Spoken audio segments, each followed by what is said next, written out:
lights on. Turn off the cell phones. Good morning. Bob Andrews was born and raised in Coventry, England. That was during World War II, and when he was 10 years old, his family utilized their backyard shelter. Louder, please. Louder. It's up as far as it goes, so he's got to talk right I in. got it in my mouth. There it is. There it is. When he was 10 years old, his family utilized their backyard shelter as the bombs rained down. Of the 30 children in his school class, only 18 survived. Kind of like the news today. At the age 16, Bob began a 5-year apprenticeship to become a pattern maker. Following 2 years in the British Army, Bob worked at British Motors and later at the Jaguar Experimental Department. He will tell you more about his experience at Jaguar. Bob then had a series of positions in Easton, Pennsylvania, Toledo, Ohio, and finishing his career in Muskegon, Michigan. It was during his time in Ohio that Linda Laubach and her 3 children entered his life. They moved to Whitehall, Michigan, and added a son to the family. Following his retirement, Bob volunteered for 10 years in the Adopt a Reader program at Whitehall Middle School, and also became a train conductor at the Michigan Adventure Amusement Park. As many of you know, Bob is an accomplished woodworker and is known for his beautiful wood bowls. I'm sure Bob will tell us about receiving a beautiful mug in 1937 from Princess Elizabeth, who later became Queen Elizabeth of England. Fellow residents of Friendship Village, please welcome Bob Andrews, who will present I Can Do That Job. Thank you. Before I start, I'm sure everybody can hear me, but can you understand my language? It's slightly different than yours. However, I got a couple of things to show you before I start. And if you look at the board, you'll see that. First thing, the mug that Mr. Fluke talked about is here. The Queen of England gave me that May 1937. She came to our school and they gave us all a mug. I still have it. It's not broke. Oh, I don't want to drop. Anyway, the next slide on there is, there's the mug. I was made Freeman of the City of Coventry in 1953. It's a big plaque and it's heavy and you can hardly read it, but it doesn't mean a lot. It just means that I can get a $3,000 award to start my own business. Unfortunately, I was in the service at the time and I couldn't start my own business. Next, I'm a pattern maker. How many people know what a pattern maker is? You do? Okay. It's not a pattern for ladies' dresses. It's an industrial terminology for making a pattern, and I've shown a simple hook, and I'll give you a quick lesson. As a pattern maker, they give you the blueprint of whatever has to be made, and you make it out of wood, and then they put it in the sand and pour metal in it, either aluminum, iron, or magnesium. So there's a simple hook, and for everything under the hood of your car, which is a cylinder block, cylinder head, camshaft, transmission case, gearbox, is all castings. You might not know where they came from, but they came from originally, some guy had to make the pattern for it. So that was my trade. And I served a 5-year apprenticeship. Anyway, next. During my apprenticeship, I went to technical college 3 days a week and worked on the bench 2 days a week. I did that for 5 years, and I also took lessons in foundry practice, which helped me when I came to the United States. But in England, you weren't allowed to change your job. So if you're a pattern maker, you're a pattern maker, and that's it. It didn't give you a chance to do anything else. And that's one of the reasons I came to the United States, because I knew that in the United States they give you a chance to do whatever you wanted, and that is true. And I'll tell you later that I'll put the next slide on, and that is a picture of a Jaguar, E-Type Jag sports car. And when I worked at Jaguar for 6 years, and it's a short story how I got the job. I went for an interview and I told them, I can do that job. I said, I can weld. Can you do sheet metal work? Yes, I can do that. You do woodwork? Yes. You make tools? Yes. I told them yes for everything. And the personnel manager said, you're hired. So I went to work in the experimental development shop. And I stayed there for 6 years. Anyway, one of the most fantastic jobs they gave me, I thought they were crazy. They came up and said, hey Bob, we got a project for you. We want you to cut a car, a Jaguar E-Type, one of those, want to cut one of those in half and make it come back together. I said, how the hell am I going to do that? They said, well, we give you the blueprints, look at the blueprints for 2 days and let us know if you can do it. So I said, I can do that job. But I hadn't got a clue. I looked at the blueprints and I decided to cut the floor of the car, which is all in one piece, behind the seat brackets of the front seats. I cut it up and I put underneath the joint some steel bars and put some bolts in it. And I took that floor to the assembly shop and the plant. Make me a car, I said. I don't want no engine, no transmission, no axle, just make me a car. And I want it painted red, okay? So I put grease where it was cut, and they put the paint on the car. Then they put the wheels on, and I wheeled it back into the shop, from the assembly shop, to the experimental department. And I got some guys at the front of the car, 4 guys at the back, and we pulled the car apart. And push it back in again on the dowels. And it worked. But they put that in 2 crates and sent it to the south of France for a movie. I wasn't allowed to take any pictures, so I can't show you any pictures. All I can do is show you the car. Here's another one. There's a red one. And I think it was made for 20th Century Fox movie company, and they charged them more for that car than if you had an engine in it. But anyway, I didn't get anything out of it. They didn't give me a raise, they didn't give me anything. But anyway, I did it, so I can do that job.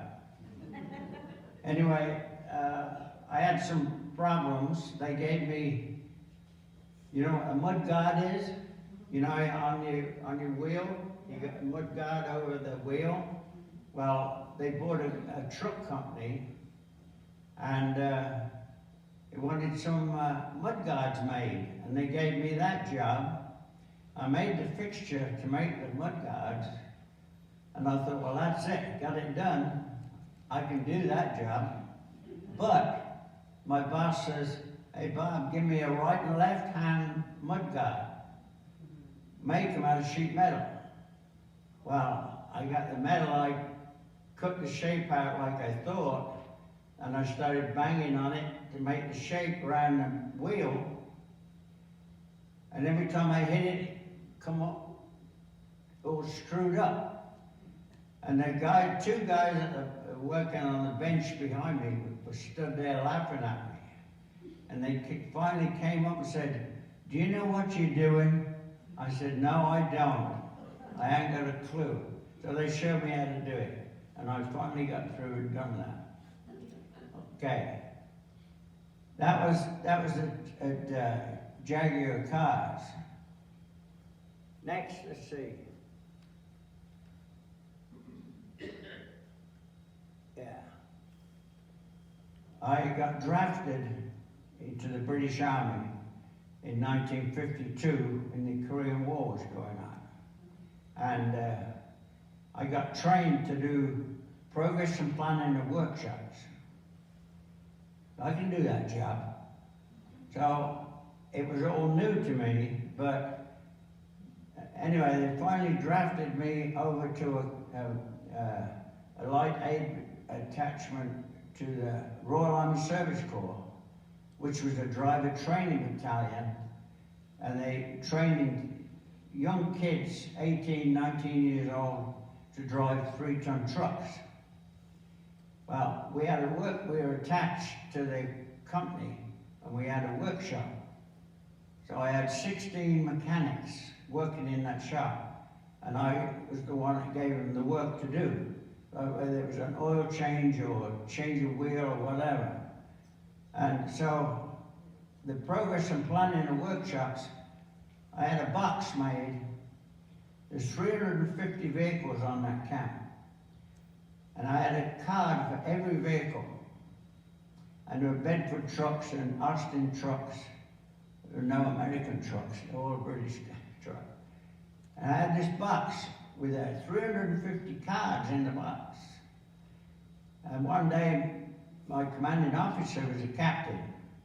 And he came in and, you know, was one of those regular British Army officers had a bamboo cane. And he got the cane, he banged it down on my desk, and he said, Andrews, got a job for you. I said, yes, sir. He said, I had an argument with the commanding officer of this battalion that all my people are the best people in the army, and you're one of them. He said, I want you, when the commanding officer calls you on the phone, you tell him whatever he wants, you can do that. So I said, like what? And he said, well, he's going to ask you a question, and you answer him to your best knowledge, because I got a bet on this that you know what you're doing. I said, okay. And then my phone rang, and he was the commanding officer of the camp. And he said, I'm going to ask you a question. He said, I got a license plate number, and I want you to tell me all about it in 10 seconds. And I said, yes, sir. Well, he gave me the number, like 56BD24, and I know it was a Bedford truck. So I had my box with the cards in, I pulled it out right away. And I told him it had an oil change last week, it had a gearbox change and all that stuff. And he slammed the phone down. About 10 minutes later, in comes my commanding officer, and he's laughing like crazy. He said, I won the bet, I won the bet. You don't know what you're doing. He said, he might call you again, so be ready. The next day, the phone rang, and it was that commanding officer. And he said, I want to ask you, I'll give you a license plate number, you tell me all about it. I said, okay, yes, sir. He gave me a license plate, was the camp ambulance. We only got one ambulance. I had one right in the front of the box. So I lifted it out and I told him what had been done to it in the last month. And he slammed the phone down again. My boss, the commanding officer, he comes in and he's laughing like crazy. He said, "You guys know what you're doing." So I said, "Okay, thank you." Anyway, I was in the British Army for 2 years, and then I came out. I went back to pattern making for 2 or 3 years, 4 years, and then work became there was a depression, and I wanted to get out of it. So my father was a apprentice training officer at Jaguar Cars. So I said, "Can I get in Jaguar? Can I have an appointment to talk to him?" And he said, "Yeah, I'll set it up." So I went to see the personnel manager and I told him, "I can do that job." So he said, "Okay, you're hired." So I went into this experimental department, didn't know what the hell I was doing. You know, it was all new to me. I mean, sheet metal work and jigs and fixtures. But anyway, I got through it. And like I say, I got a Jaguar car, cut it in half for 20th Century Fox. And I thought that was quite an achievement to do that. But anyway, later on, they gave me another project. And they said, "We want you to make a 2+2 Jaguar E-Type car." What that meant was 2 seats in the front, 2 in the back. So he gave the project to me and another guy. We started to work on the car. And I noticed when we put these little back seats in the car, that there was no room for your knees behind the front seat. So I called the design department and told them to come down and look at it. And I said, "This is no good. This back seats are for the American export to America. And the kids in America are bigger than the kids in England to start with." I said, "There's no room for their knees." So this guy starts measuring the car, and he said, "How much do you want?" I said, "Well, at least that much." And he gave me 3 inches. So it was hardly enough. And I can't show you a picture of the inside of a Jag 2+2, but there's not much room for your knees. Anyway, we got it done, and we couldn't put the roof on. We put the roof on, and I thought, "Oh my God, you're gonna catch on the head." It was too low, because it sloped down. So I called the design department again. They come down, what's the trouble? And I said, "The roof's gonna hit the head." And they looked at it and okay, so they put the roof up 2 inches, and it spoiled the design. It didn't look any good at all. I said, "You'll never sell these cars. It's spoiled. Well, they shipped them to the United States, but they didn't sell too many. I forget how many, maybe a couple of thousand. There's not that many around. Actually, there's one in Kalamazoo I saw not long ago, and I wanted to buy it, of course. And the guy wanted $50,000 for it, and that was a little bit out of my range, so I didn't buy it. But anyway, I left Jaguar and came to the United States. And I thought, I'll go to the United States because I'll get a job and I'll learn something. So I came over to this plant in New Jersey. And it was, they made soil pipe. If you know what that is, underground for sewage and water and gas lines and stuff like that. But anyway, they wanted to get into the auto industry, and they decided to make auto parts. Well, I arrived, and they took me a tour around the plant. And they had these castings on the floor, and there were transmission cases for Chrysler. And they said, "We got these ready to ship." And I looked at them, they didn't look right to me at all. And I said, "They don't look right." "What do you mean don't look right?" I said, "You don't." give me a file. I got a file and I tried to file a flange on the transmission case, and the file ran out right off it. It was too hard. I said, where'd you get the iron from? Well, they used the same iron in the transmission case as they did the soil pipe. Well, soil pipe, it don't matter, it's underground, any old iron will do, but you can't put that in an auto engine. I said, you got the wrong iron. What the hell do you know? I said, well, I know that much, it's the wrong iron. I'm not gonna start this job here. I quit. So I quit. You can't quit. You signed a contract for 2 years. I said, I quit. A free country, right? They said, yes, but you can't just walk out like that. I said, well, I'm going to. Well, take it to court. And then I got worried. I said, what do I do? Get a lawyer. The guy told me, get a lawyer. So I walked downtown. I ain't got a car. I've only been in the United States 2 days.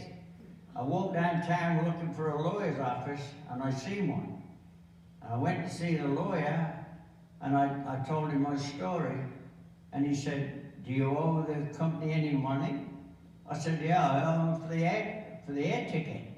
He said, can you pay it off? I said, yeah, it's $420. He said, well, you pay it off and they can't do anything to you, you can leave. You quit.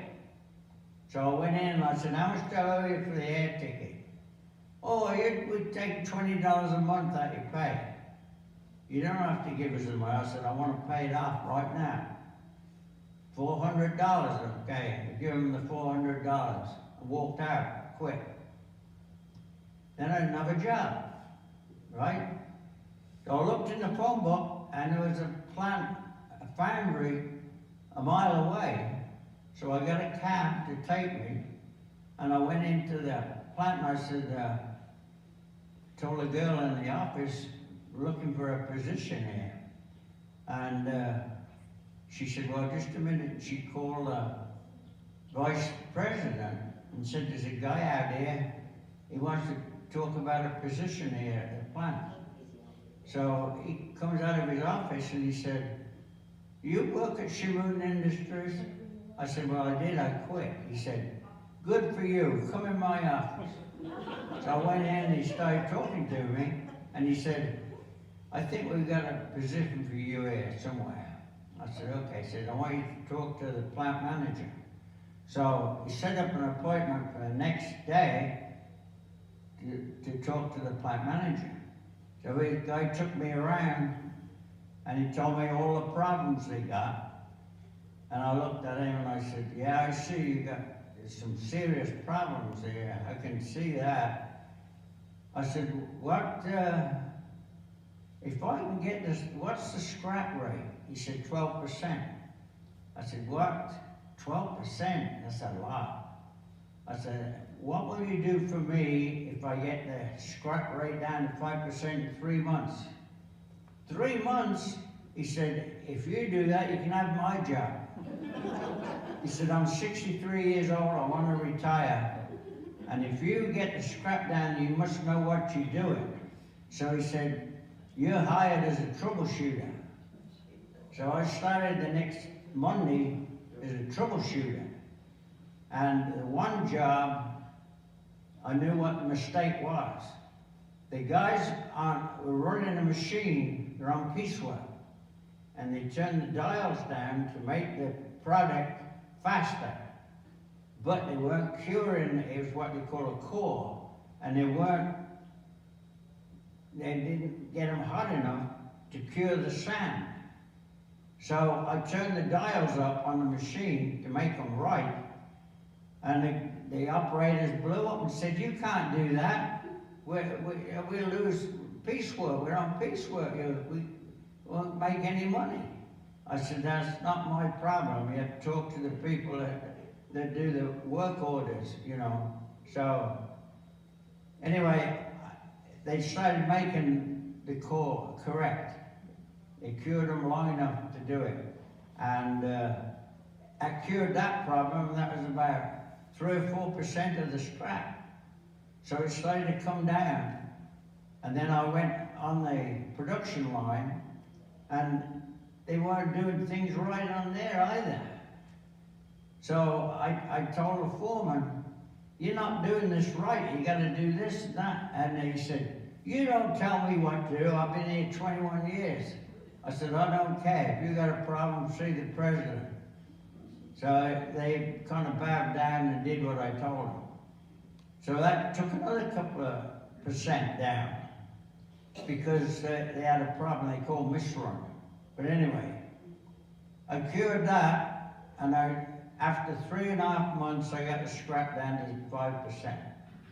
So I went to the plant manager and I said, "Hey, 3 months is up. I got the scrap down to 5%. Remember what a deal was? You're gonna, if I got it down to 5%, I could have your job." And he said, "We're gonna have a meeting about you." So he said, "You hang around on Thursday, 2 o'clock. So I stood outside the conference room at 2 o'clock, and they called me in. And they offered me a job as plant superintendent. I said, "Plant superintendent? Are you getting more money?" "Oh yeah, I'll take it." They said, "Sign here." I signed the paper, and they said, "Okay, you're going to be superintendent on night shift." And I said, "Night shift? Yeah, we got a lot of problems on night shift. So, okay, I can do that job. I'll do it." So I did it. And I was in charge of the whole place at night. And my biggest problem was people didn't come to work. It took off all the time. I didn't have enough people to run the damn place, you know. And I told them the problem is I got about 6 guys that I can train to do the different jobs, because I can't run the place. I just shut departments down because there's not enough labor. So they gave me 5 guys. One of them was he's famous now. His name is Larry Holmes, the boxer. And he was just in high school at the time. He was like getting on for 18 years old. He come to work for me, and he had his great big hands. And we put him down the cellar to shovel the sand away from the sand buckets. And he took about 15 minutes to do it, where somebody else would take him an hour. He worked so hard, so fast. I thought, boy, this guy is good. Anyway, he worked for me for about 6 months. And one night he came up to me and said, "I'm going to quit." I said, "Why?" He said, I got a chance to go to boxing school. So he quit and left. And of course, I think some of you know, or you heard of the name Larry Holmes. He was a boxer. But anyway, I stayed there for about, I don't know, 3 years, about 4 or 5 years. And then I thought, well, I don't like this night shift, so I'll apply for a job somewhere else. So I applied for a job in Toledo, Ohio. And I flew to Toledo, had an interview, and I got the job. And they want me assistant manager, and I took it. And I went there. I've been there 2 days, and they said, "Hey, Bob, we got a lot of problems. One of our customers is General Electric, and they got a problem with one of our castings. We want you and the salesperson to go there and sort it out." So the next day, he drove to Erie, Pennsylvania, to General Electric. We get there, we're going to see the buyer. I thought the guy was going to kill me. He was so mad, he got the casting in his hand and said, "You people don't know what the hell you're doing." And I said, "Whoa, whoa, whoa." I said, "I just started there. Give me a chance." He said, "Well, you better put this job right. it's no good. He showed he had the casting in part of it in his hand, and it was full of porosity. So when I went back, I could see the problem. They were trying to make too many parts in one shot. So I told them we got to take a couple of them off. Well, we can't do that, we'll lose the job. I said, you're going to lose it anyway because it's all scrap. So they took the 2 parts off, and we finally made the parts with 3 at a time, and it worked okay. Anyway, I hadn't even moved the family there, and I'd been there about a week. And a guy came up to me and he said, I want you to go and see the president of the company tonight in his house. What? He gave me the address. I go and find it, I go there, and the guy starts giving me drinks, American highballs.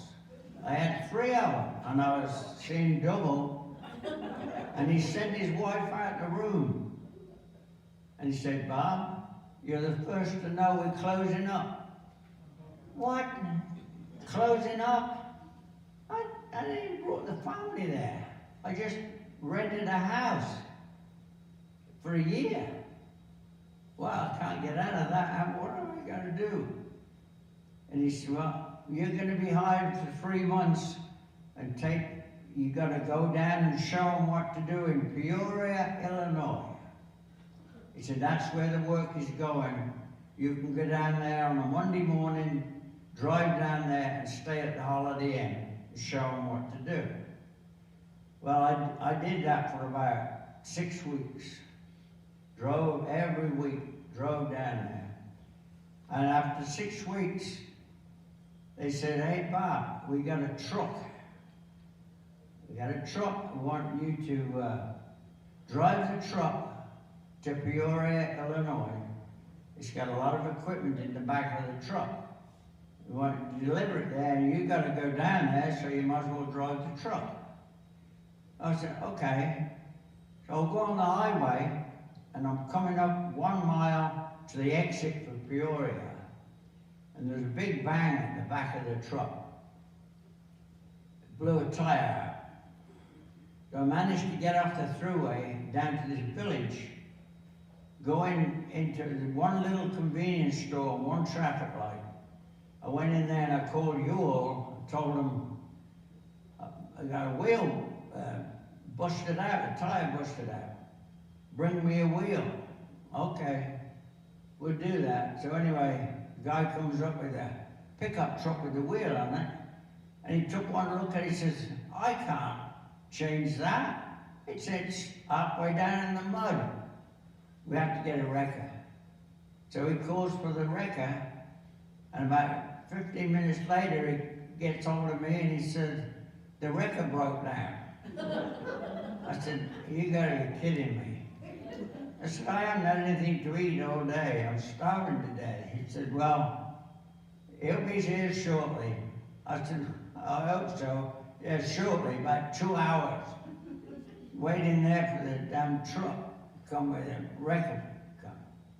We finally got it out of the mud, put the wheel on, and it was gone midnight when we started to move away. We get to the Holiday Inn, and I was mad as hell, you know, and I couldn't get nothing to eat at midnight. And my boss, he came to see what was going on, and he was there, and I told him, I'm not coming down the plant with this truck till about 10 or 11 o'clock. I'm going to have the biggest breakfast they got at the Holiday Inn before I come down there. Well, that's okay, you do that. So I went to bed, got up in the morning, had the biggest breakfast they got. I come out, and I got to get in my truck, and there's a police car sitting there on the side of the building. And I thought, what the hell are they doing? But anyway, I got on the road, I'm doing 25 miles an hour, and here comes a police car. Pull over, get over.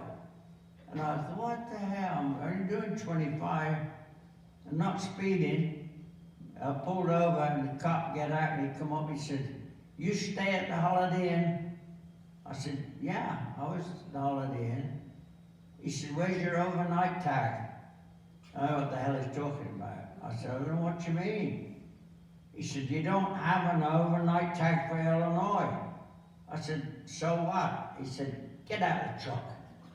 I said, he takes me to the front of the truck and there's a plate like that.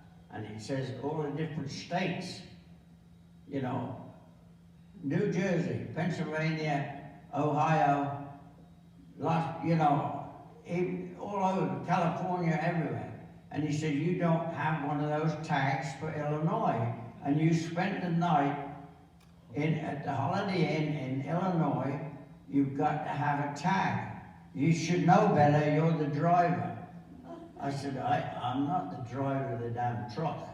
I said, I offered to drive the truck down just one time. He said, well, I don't care. He said, open the truck. I said, I can't open it. You open the truck. I said, no. I said, I had a flat tire yesterday and all the load shifted in the back of the truck. If I open the door, it'll all fall out on the road. Open the truck. He said, open the truck. I said, oh. So I lifted that latch on the back like that. I said, stand back, I opened the door and they all fell out. Whoops. That's okay, it'll work. It'll still work, yeah. Still work? Yeah. Oh, it's still all right. All right. It all fell out on the road, all this equipment. And the cop looked at it and he said, put it back. And he started writing me a ticket. $80 ticket, because I didn't have the overnight tag. And I was so damn mad, I took the truck to the plant, got out, my boss was sitting at the desk, and I said, give me your car keys, I'm driving back to Toledo, I quit. He said, you can't have my car. I said, I'm leaving right now. He said, wait a minute, we'll rent you a car. So they sent some guy to get a car, and a couple of guys took off, got me a car, and I drove back to Toledo, and I quit. Now I don't have a job. So I started looking around for another job, and I went to, I got an ad in the paper for a foundry assistant plant manager. So I applied for that, and they told me to come down to this place in southern Ohio, on the Kentucky border. So I went for an interview, they didn't even show me the plant. They just gave me the job. So I said, okay. So I'll go back home, get a truck, put all our furniture in it, and move down to Ohio. So they said, we'll get you a house. They got me a house. It was like deserted. It was terrible, terrible house. My wife wouldn't even go in it. She said, I'm not going in that place. Look at it. So, you know, we refused the house. I said, I'll get my own house, which I did. But anyway, I go to the plant, and they hired me to start a new department. And they promised me I could hire who I wanted. Then I said, I gotta start hiring people. They said, you gotta take the people we got here. We posted the job on the bulletin board, and we got these 6 guys sign up. Well, believe it or not, they were all from the hillbillies, from Kentucky. And I've never worked with somebody so unintelligent in all my life.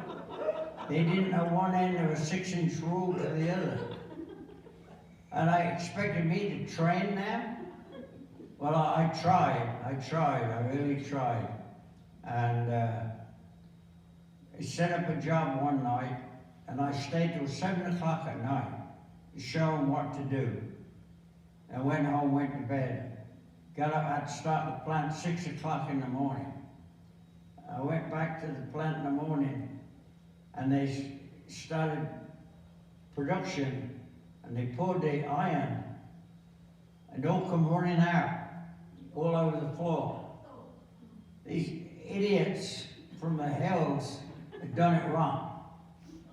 After all the instructions that I gave them and all the sketches, he made it wrong. He made it wrong. And the plant manager was so damn mad, started yelling and screaming at me. I said, you know what? I said, you can stick this job. I'm out of here. And I quit. I said, I quit. And I walked out, and I went home, and my wife says, I'm going to have the baby. What? So I take it to the hospital, you know, and she said, how come you keep coming to see me every day, 2 or 3 times a day? I said, because I don't work there anymore. What are you going to do? I said, I'll try and get another job somewhere. And I tried, nothing doing anywhere in the area. Anyway, I went to the guy next door to borrow his Sunday paper. And he gave me the paper, and there was a job in there, panel maker, wanted, apply a phone number. I thought, well, good. So I called, and the guy said, yeah, this is, we are a pattern shop in Galion, Ohio. It's about 100 miles north of where I live. And he said, you bring your toolbox, you can start. Just like that. I said, okay, I can do that job. So I went, put the toolbox in the car and drove the 100 mile. And I get there, and he said, we're very busy. We're doing a lot of overtime. We're working all day Saturday, working an hour and a half at night. Oh, I thought, boy, that's good, I can make some money. So, anyway, I had to go home at the weekend because go get groceries. My wife didn't have a car. I only had one car. And the guy that run this shop, he said, you don't work the overtime on Saturday. You don't work overtime at night. I said, oh, I need the money, He said, I don't care. You're not going to work the overtime. So anyway, everybody was working the overtime. At 4 o'clock, I had to leave. And I lived with I couldn't afford much, but a guy told me to go and see this old lady in so-and-so street. And I said, you got a room for rent? She said, yeah, $10 a week. I said, only $10? I'll take it. Well, it was a room upstairs with a wrought iron bed. And she was almost stone deaf. She couldn't hear a damn thing. And I paid her $10 and lived there forever, like, you know. But anyway, I went to rent a house, and I couldn't get one. Real estate people said, we got building some new houses, you can have one of them. I said, I don't have enough money to put down on it. That's okay. You got 3 or 4 kids? I said, yeah, they're not mine, but 3 of them are not mine. But, you know, I married a girl that got 3 kids when I married her. So, and then we had one of our own, there's 4 kids. So she said, you earn this much money, you can get one of these houses. So I was kind of pleased about that. But so we're going to take the house, and she said, I can get you no down deposit. I said, okay. So I told my wife, and she said, well, I want to see the house first. So I drove them all the way up there on the weekend, showed them the house. They liked it, so I said, I'll take it. Anyway, that was like the weekend, and on Monday, the boss of the pattern shop, he come to me and he said, your wife's on the phone. I said, oh, okay, must be urgent. So I said, what's the problem? She said, no problem. She said, you gotta call a guy in Muskegon, Michigan. They got an opening for you. They do? So I called the number, and was the personnel manager at Campbell, White and Cannon Iron Foundry in Muskegon, Michigan. And he said, we want you to come up, have an interview. I said, okay. So I drove all the way up from southern Ohio to Muskegon. And the only thing I had to eat was a box of malted milk balls. I kept eating these malted milk balls, driving all the way up to Muskegon. And went for the interview, and the guy that interviewed me says, you gotta have a medical. You go over to the medical office. So I went over, had a medical, and the nurse says, she brings me this glass. She got to pee in this, she says. So I did that, and she put a stick in it, and it sort of flew up the end of the stick. She said, oh, you got diabetes. I said, no, I don't. She said, yes, you do. I got to tell the doctor. So she tells the doctor, and he said, I want you to go to the hospital tomorrow morning, 6:30, and have blood taken to find out if you got diabetes. I said, where the hell's the hospital? I don't know the town, I don't know where I am. So somebody told me how to get there, and I went. They took the blood, I went back to the personnel office, and I sat there waiting for the results. Come lunchtime, everybody left for lunch, left me sitting there.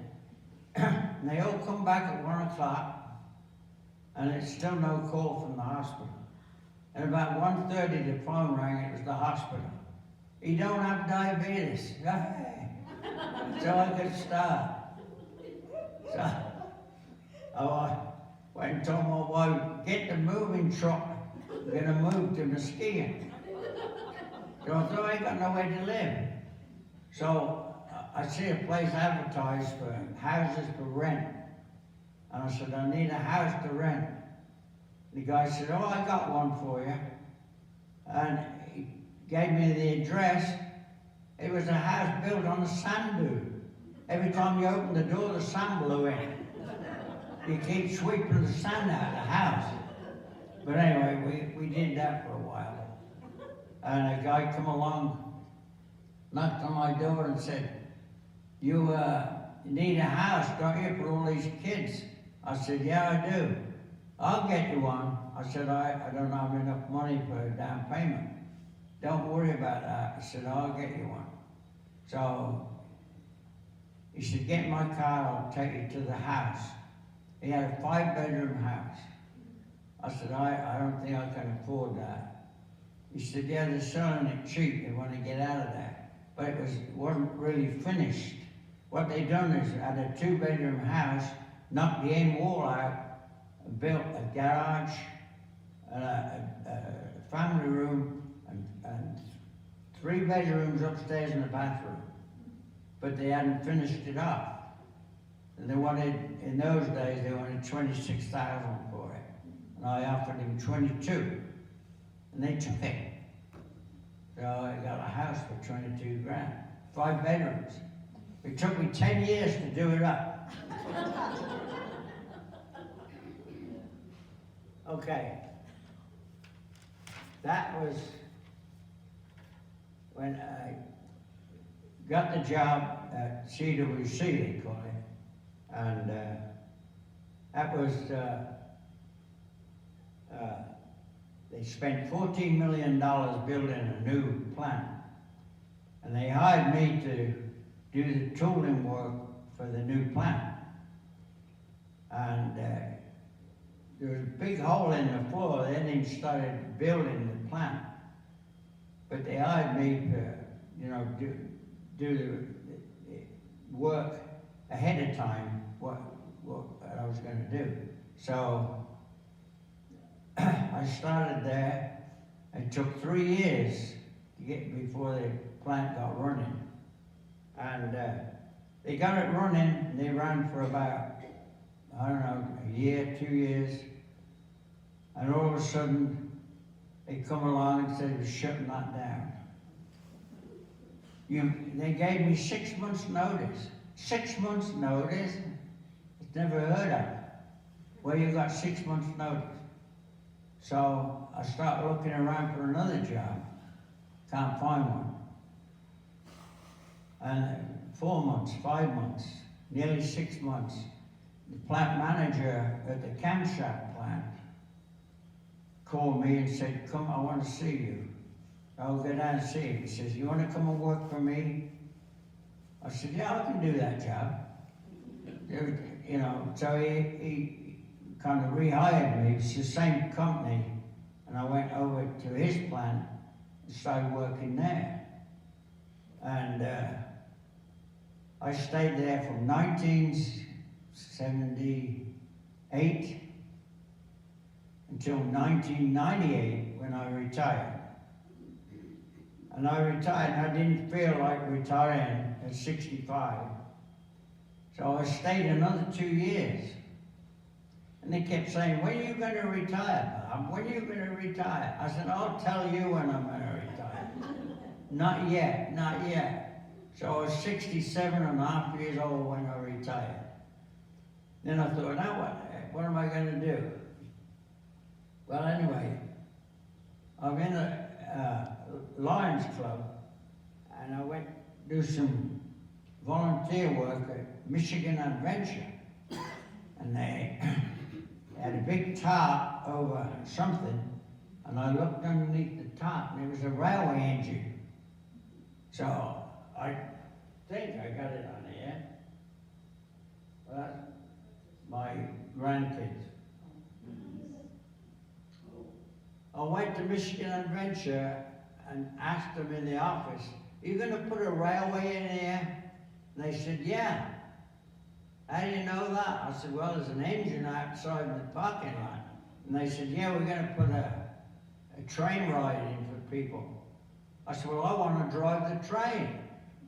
Put me down. And they put me down and they called me and said, you're head of the railway.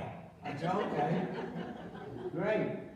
So I started there, Michigan Adventure, driving the train.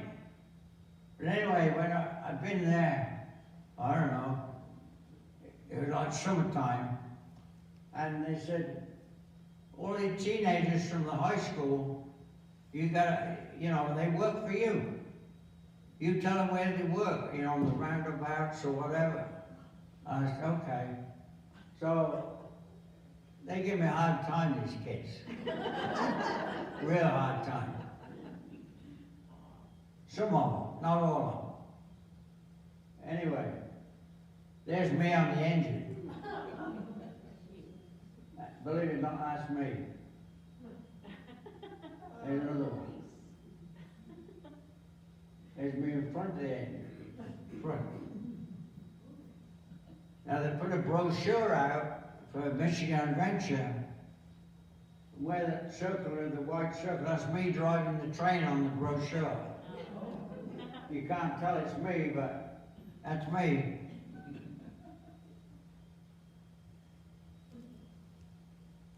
There's me as a lion. I've got the lion here, you see me with the arms up. That's Christmas parade. I can do that job.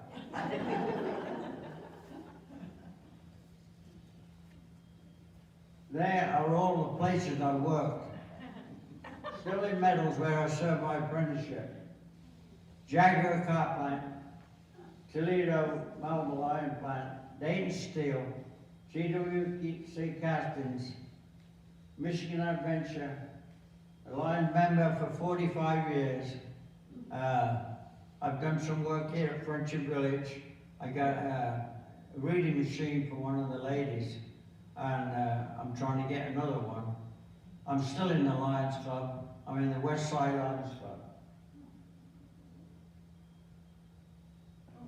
I'm at Friendship Village and I play the drum bucket. I can do that job. Thank you very much.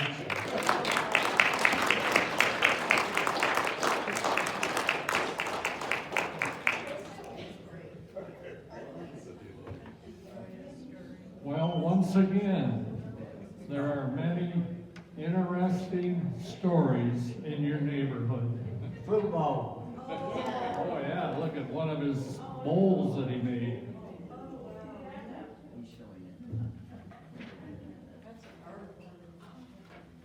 If you've noticed, in the last villager, Vic has been kind enough to put in the last and all future villagers the schedule for the current and future month. So you will have notice of upcoming programs. And our next program for April 6th is Dr. David Dunstone, who will speak on Kalamazoo and the queen size bed. I'm not sure if it's R-rated, but we'll find out. Thank you, Bob. Okay. Very interesting Thank you, program. everybody.